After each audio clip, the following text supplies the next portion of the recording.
Hello, everybody. My name is Matt Timms.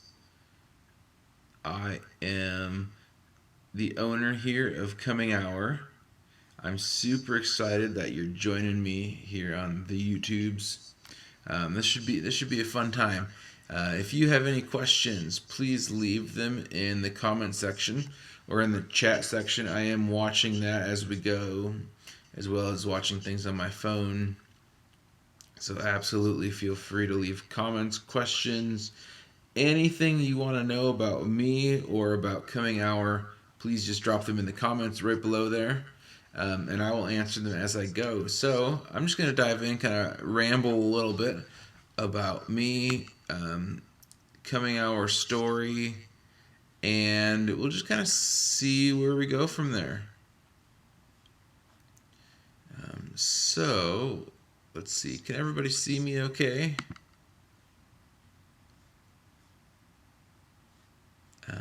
Super. So, my name is Matt Timms, Matt Timms. I own Coming Hour, and we are a Christian music store.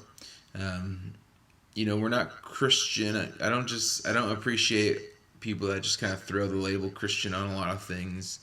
Obviously, it can help sales. It can help draw certain audiences. The real reason I put that on there is simply because that is who we are, and that's what we do. Our whole purpose of having a music store, for me at least, the whole purpose is to be able to equip and empower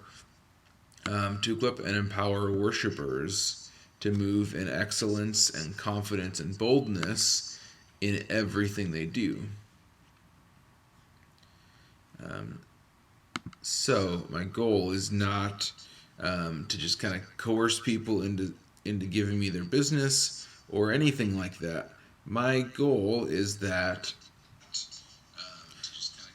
My goal is that I can just declare that I am here for worship, and that's my whole goal of having Coming Hour is to raise up worshipers. It comes from the book of John in the Bible, chapter 4, when Jesus says, "The hour is coming and is now. My worshipers will worship in spirit and in truth." So the reason behind that is, there are a lot of great passages about worship everywhere in the Bible. I've even thought about why aren't we named after something in the book of Revelation. Revelation 4 is an awesome chapter all about worship. It talks over and over. It's the throne room, gazing on the beauty of the Lord, the temple of the Lord. There's the fire, the thunder, the lightning, the angels, the creatures. They're all gazing upon the beauty of the Lord. And I've, for a long time,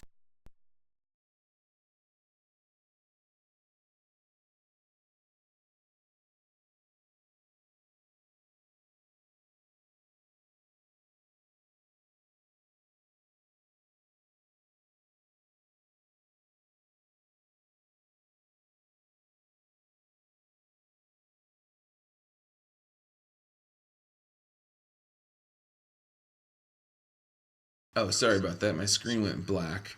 So then I realized what was going on in Revelation chapter 4 and chapter 5 was that the worship was part of the scroll at the end of Revelation chapter 5. And everybody cries out, "The Lamb is worthy, the Lamb is worthy." And I'm in no way degrading what's in that passage. I absolutely love it. It's still one of my favorite books of the Bible. But I wanted something that says we're raising up worshipers, we're raising up those that God is looking for to worship in spirit and in truth. So I was just praying and asking the Lord, and at one point we came back to John chapter 4. Jesus is talking to the woman at the well, and he says a lot of fantastic, phenomenal things to her, some great revelations about who he is, about what worship is, about who his church is. But one of the things that he says to her, she challenges what is his picture of worship, and he says, "Woman, the hour is coming, the hour is now, when my worshipers will worship in spirit and truth." And what he talks about is it's not going to look like how it's looked before. We're not going to be divided by mountains. We're not going to be divided by where we're at or who we worship with. But we are only divided by divisions we put up. He says it may look different, but my Father is looking for those who worship in spirit and in truth. Um, hey Joe, it's great to see you on here. Um, so in that passage, um, Jesus is saying that my Father is looking for those who are worshiping in spirit and truth. And what I said before the Lord, I said, that's the spirit I want to come into agreement with. That the Father is looking for those who worship in spirit and in truth. And that's my heart, is to agree with that and partner with that and raise up worshipers who worship in spirit and truth. There's lots of different interpretations of that, and I could very much have a sermon on what that means. I've preached sermons on what that means. But it's spirit and in truth. It's spirit, just kind of separating it, kind of in the spiritual realm and the natural realm.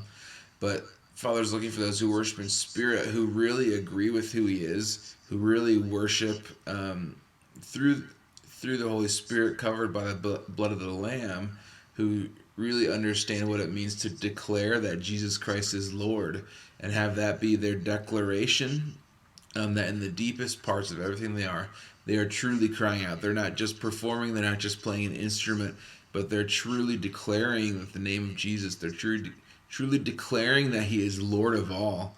And I want to be able to raise up those who really have that same heart posture, who understand that He is worthy of everything we could bring before Him, that He's worthy of every part of our life, every part of our music, every part of everything, and that when we bring before Him an act of musical worship, it really is far less than what He deserves. But it's one of the things that He enjoys and He loves, and it draws us closer to Him, which is what He's after. He's after our hearts. So I'm raising up those who worship in spirit, and then I'm also raising up those who worship in truth. And what a lot of people say, and I tend to agree with this, is that, the truth is kind of the practical side of it. People who are actually worshiping with their life, who are worshiping with everything they do and everything they are, those are the types of people also that I am raising up. It says in Scripture that we should be doing everything as unto the Lord, whether it's something as minor as cleaning up the house or showing up to work early, working hard, but then in music, playing with excellence. And that's where my heart comes in, is I want to raise up those worshipers who are both truly after the heart of God, just like David, truly people after God's own heart, and who also understand that there's an excellence, that they're bringing their craft as an offering before God. And if they're going to go halfway, they don't really understand what He's worth. Even David, he built the temple so excellently and spent so much money on it, not because he just had money to throw away, but because he understood that that was a worthwhile investment, because he understood that God was worth the highest level of excellence. He was worth the best musicians in the land. He was worth the best architectures, the best designers. So those were the ones He brought before Him, because God was worth so much more. So He was going to bring everything He could, because in order to represent and in order to be a voice for God in the land, why would we want something that's pity? Why would we want something that's terrible, has not played very well, not executed well? We want to bring something that actually represents God, because even though we're worshiping in spirit and we're worshiping vertical toward Him, the reality is there are other people. And one of the things that Paul says to one of his disciples is he encourages them. He says, "Follow me as I follow Christ." Even though, yes, our goal is to point others toward Christ, one of the things that Paul does and that Jesus did so excellently. He said, I'm going to teach you how to look toward God. I'm going to teach you to look toward Christ, but look at me and let me be your example. So by worshiping with excellence, we're saying that God is worth it. He's worth everything that we could give. So I'm going to give my absolute best for that. And what I've seen happen in churches is they gravitate super strong to one or the other.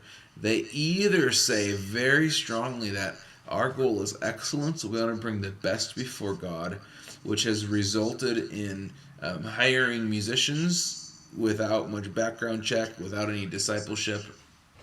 It's resulted in worship services being very strict, very purely performance. Production comes above everything. Um, Playing parts perfectly is the number one priority. You're not a distraction to others, and we really need to represent something well. Every one of those things is a fantastic point. I have no beef with any one of those things. I think we need them all. But the issue is that so many churches have gone purely toward that. Then there's the other side of the spectrum, which is equally bad, but depending on what camp you're in, it'll sound equally good. So the other side is churches who have said the heart is the only thing that matters. It doesn't matter how good you play until your heart is right before God, until you're worshiping. And as long as you're worshiping, we have a spot for you on our team. We have a place for you. If you're just learning, that's great. You're gonna be a Sunday morning musician. You wanna play tambourine? You wanna be the crazy tambourine lady? Absolutely. As long as you love to worship, then we have a spot for you. And that sounds really great. And I absolutely agree that how well we play doesn't matter until we have a heart of worship. But my whole heart behind Coming Hour and what we're doing is we're more than a music store. But my goal is to actually bring the excellence extreme and the heart extreme and not compromise either, but still marry them together. To say, I don't have to compromise excellence, I don't have to compromise heart posture to have them both. So everything we do with Coming Out, we try to be the very, very best, not out of a spirit of competition, trying to tear other stores down, anything like that, but simply saying that our goal is to raise up worshipers, and we know what our God is worth. So everything we do, we want to do with the absolute truest heart posture we can, and the highest level of excellence we can. So everything from our teachers to sales staff, repairs, everything we do, we want to do it as unto the Lord, and we want to do it with a high level of excellence. We want people to be coming to us and saying, they helped me out so great. I saw them playing at church on Sunday, and they were amazing. And that's what my staff stands for, and that's truly what we do. Is we're doing this under the Lord, and our heart is to try to marry the two. A little rant on me. My background getting into Coming Hour is not because I was a touring musician. A lot of music stores, a lot of gear companies started from touring musicians. But where it started for me is I went to college to be a music teacher. So I have a degree in music education. I have a teacher certificate, all that sort of stuff. I was a music theory whiz. I knew I had the hand of the Lord on me to train and equip worshipers. Even to the point where I knew the gifting was on me. When I was student teaching, I had multiple high schools calling me, trying to recruit me to be their head band director.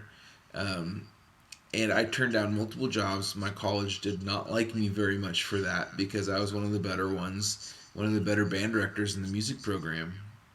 But I turned it down because I knew my call was to raise up worshipers. So as I taught more and more lessons, trained more and more teachers to be on my team, I really started to see this pattern in the church that we tended to outsource our training of musicians to anybody we wanted. There was not a good system on a local level for churches to train musicians. Um, you know, I love churches that have some sort of standard for platform ministry. I'm not saying there's not a place for a beginner. There absolutely is, but there needs to be an understanding that there are certain standards. And what happens is churches say, "Hey, you're not quite there.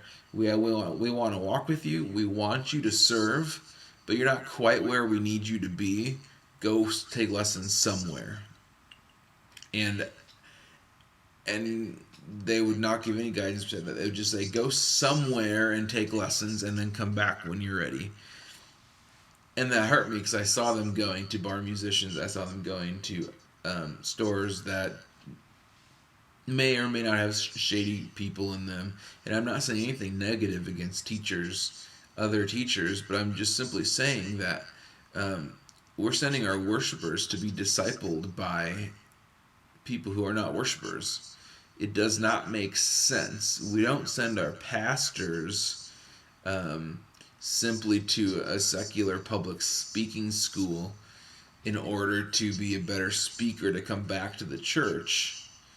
We send them to seminaries and places where they learn to preach and teach with excellence, but still have that heart for God.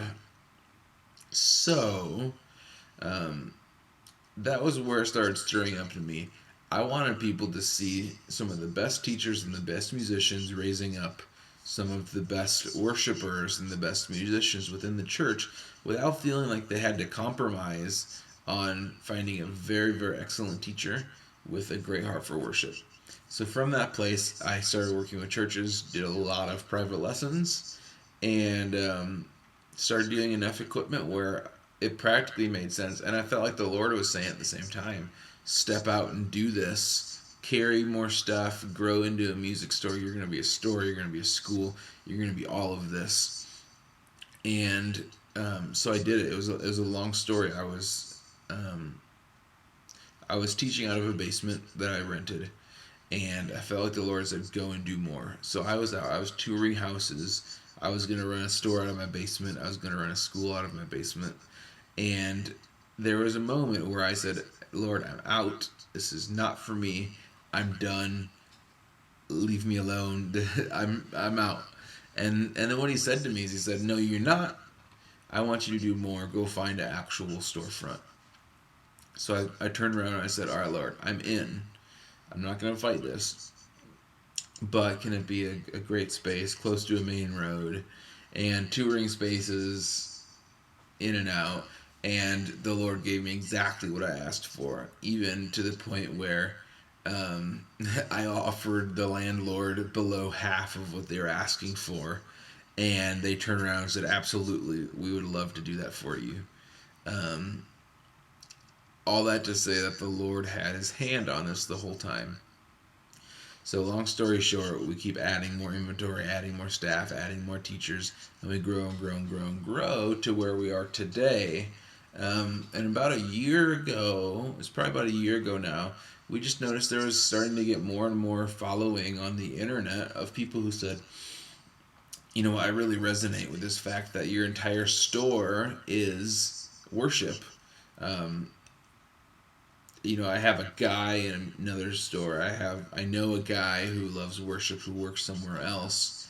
But the fact that that's all you live for, I feel like I can really be myself and really connect with your entire store. Your entire mission is to serve me. I'm not just a department. And again, I'm not saying anything negative. I'm just saying that is who we are, and that's everything we are is to stand for worship. Um, so, long story short, that kind of gets us to where we are today. Um, we launched our online store earlier this year. Everything's going fantastic. The big things I'm working on right now at this point is I'm working on networking with churches and worship leaders from across the country. So if you are a worship musician or a worship leader and you resonate with what we're doing, I would love, love, love to connect with you. Please shoot me an email, matt@cominghour.com, and say, "I'm a worship leader. I have a desire to partner with you." I want to form partnerships with lots of worship leaders across the country. I want to get in touch with you so I can learn how I can support you and what you're doing. One of the things that I haven't shared much about, and if you like this idea, please, please, please, please, I'd love to hear some feedback. Leave a comment below. Shoot me an email, matt@cominghour.com. One of the things that is kind of on the horizon is I want to launch a young artist program. So what that does is it's a mixture. It's part of it will actually be a recording label where our goal is not to stifle money out of young artists, but our goal is to promote and protect young artists, teach them how to run their music as a business, teach them how to really survive, to stand out, to do what the Lord has called them to do, um, and educate them, train them as powerful leaders, but also to give them a platform where we can promote them, we can sell their music, and we're not doing it in a way that's taking all the money away from them, like so much of the music industry is set up to do, but we're doing it in a way that we are allowing them to make a living, and we are only taking what a fair cut would be for that work. And ideally, this partnership would be so big that they have a label and promotion that both of us will go 10 times more than either of us could ever imagine. But it's a label designed to promote and protect young artists. The legal side, the practical side, the business side of it, all of it. And our goal is to sign these young artists and help them develop their sound and release their sound, not conform to the radio, not conform to the Nashville Christian sound, but to develop their own sound, to find their own audience that they're serving and that they're leading in worship, partner with them to really be all of who they can be. So if that's you, or if you know a musician, you know a worship leader, songwriter, anybody that would be interested in that, please email me. Again, Matt, M-A-T-T, @cominghour.com. I'll leave that in the comments below. I would love to be in touch. And a few other things, that we're working on. If you're just an artist, or you're a great musician, or you feel like, hey, I really want to partner, I really want to develop a relationship with what you're doing, I'll do whatever I can to help promote what you're doing. Again, please leave a comment below and we'll be in touch. I would love to send you a shirt, some stickers, anything that I can do for you to help you partner with us. I would absolutely love to do in a heartbeat. Because the reality is you have people that you're serving that we can't get in front of, and we have people we're serving that you can't get in front of. And we bring certain things that hopefully we can bring to your table. We'd love to help you fulfill your calling and what you're doing. And this isn't a scammy thing, but the reality is that even as a business, we can't get in front of certain people, and we'd love to serve you and get in front of your audience. Not by buying an ad or just by sending a shirt, but by truly coming alongside of you and finding what we can do to help you do you better. So if that's you, like I said, leave a comment, message us, be in touch. And if you have any questions, I'll hang out on this video. I know there will be lots of people watching the replay. Leave some comments below, leave lots of questions. I would love to answer them over the next week or two. And please, please, please hit the subscribe button below this video. We'll be doing more of these in and out as we have time. Answer questions, hear some stories, share some things, ideas with you. And I always love to hear your feedback. Because if we're doing something that doesn't resonate with anybody, it's a waste of our time. I would rather do things the first time that I know are a need for you and other worship musicians. So please hit the subscribe button so you get notifications of any future times that we do this, or we have different gear demos that come up, or different walkthroughs, wide variety of things. But this will be kind of our main live platform, so please hit subscribe.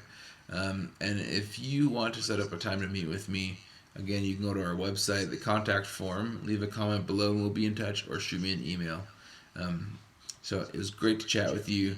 I appreciate every one of you staying this long into the video, and I'm excited to be able to develop a relationship with you, and I look forward to the things that we can do together for the kingdom. I appreciate every one of you guys. So take care and have a good night.